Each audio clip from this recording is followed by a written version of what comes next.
So everybody's talking about climate change nowadays, right?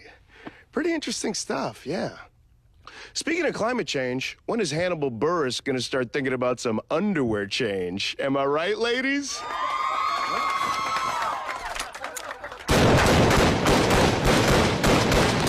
Who killed Hannibal?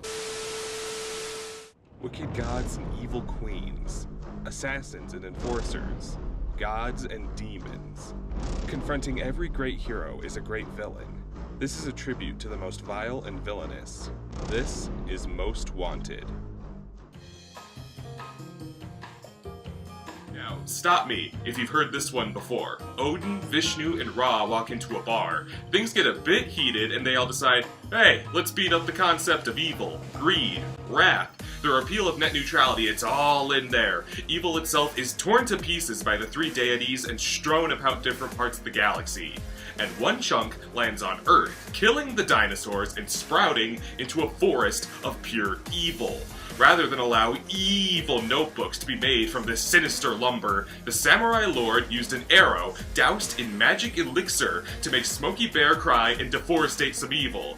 But he didn't read the instructions close enough, and instead of destroy the forest, he gave it enough of an ego to name itself. What information can be considered great for the immortal Aku? Aku, the spirit of evil, was the powerful and iconic villain of Genndy Tartakovsky's animated epic Samurai Jack. A demon so hot-blooded his eyebrows are constantly ablaze, Aku is well-loved and remembered for many reasons. It's a little hard to pin down where to start though. Aku isn't particularly complex in terms of personality or motive, but I feel there's a lot to delve into from a point of view of creation and cultural inspiration. Let's start with his name. Bear with me here. Aku is Japanese for evil. Is that all we got? No, wait. That's all we got? Here, let me see that script.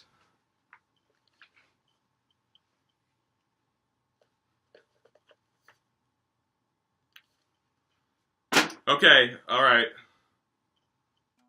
Fitting, I suppose, considering Aku is the root of all evil. The root of all evil. He's a tree. So, moving on. He's an embodiment of all that is malicious and sinister, and that's pretty much why he's in the game. This could be to the detriment of his effectiveness as a villain, but Samurai Jack is very much supposed to feel like a page out of folklore. Jack is a classical hero, and Aku is a classic villain.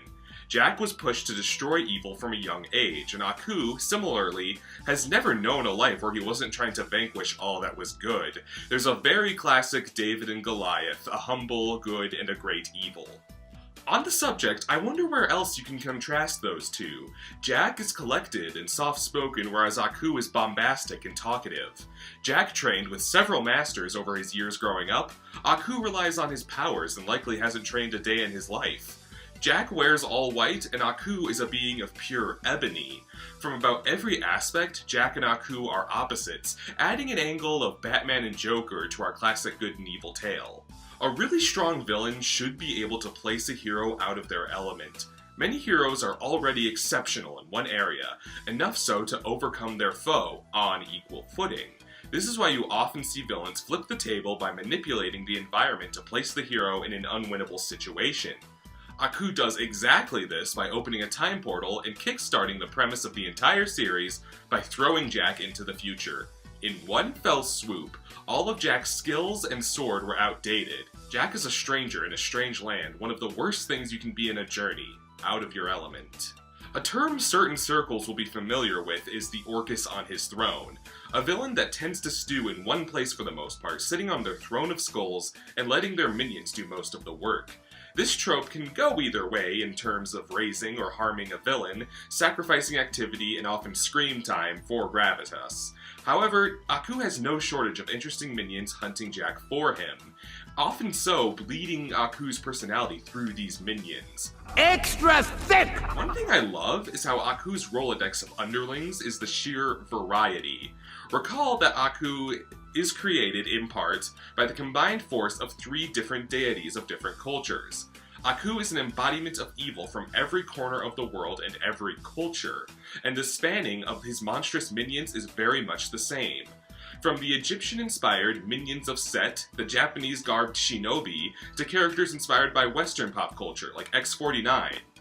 Hell, just look at Scaramouche. He's a robot, clearly a figure of sci-fi, wearing what resembles Eastern garb, and is written with the persona of Sammy Davis Jr. of all people.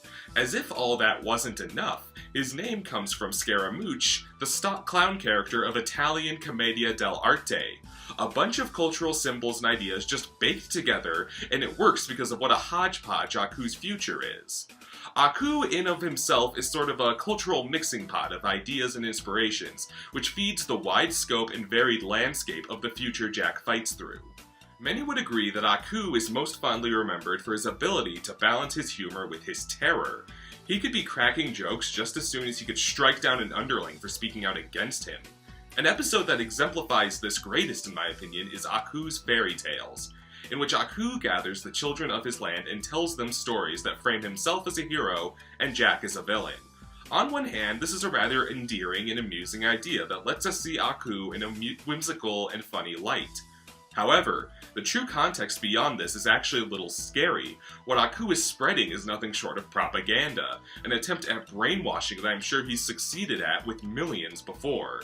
He's building distrust and hatred of Samurai Jack within the children, pretty much the definition of fake news. You are fake news. Go ahead. Rather famously, Aku's voice was provided by Makoto Iwamatsu, better known in circles of acting simply as Mako.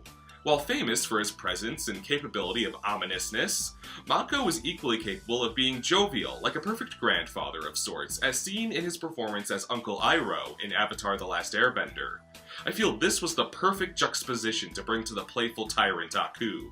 Speaking of Iroh, when Mako passed away midway into Avatar's production, his role was taken over by Greg Baldwin. Nearly a decade later, Baldwin would lend his voice in Mako's place one more time, voicing Aku in Samurai Jack's 5th revival season.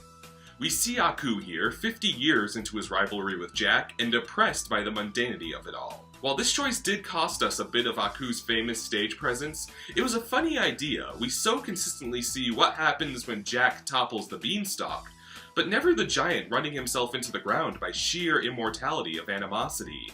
And it's all the more worth it when we see Aku return to his hammy self when he threatens to kill Samurai Jack on live TV, broadcast to his entire world.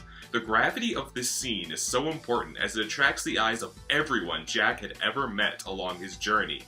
The fairy tales, hate-mongering, and plotting all comes to a fine point here at Aku's greatest hour, and it's a moment not all villains get so close to.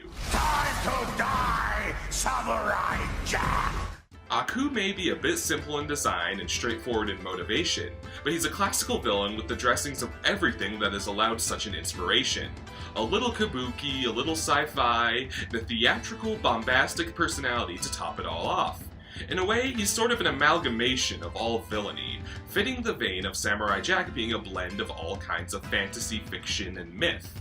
An immoral villain that served an unforgettable universe, Aku is sure to go down in animation legend.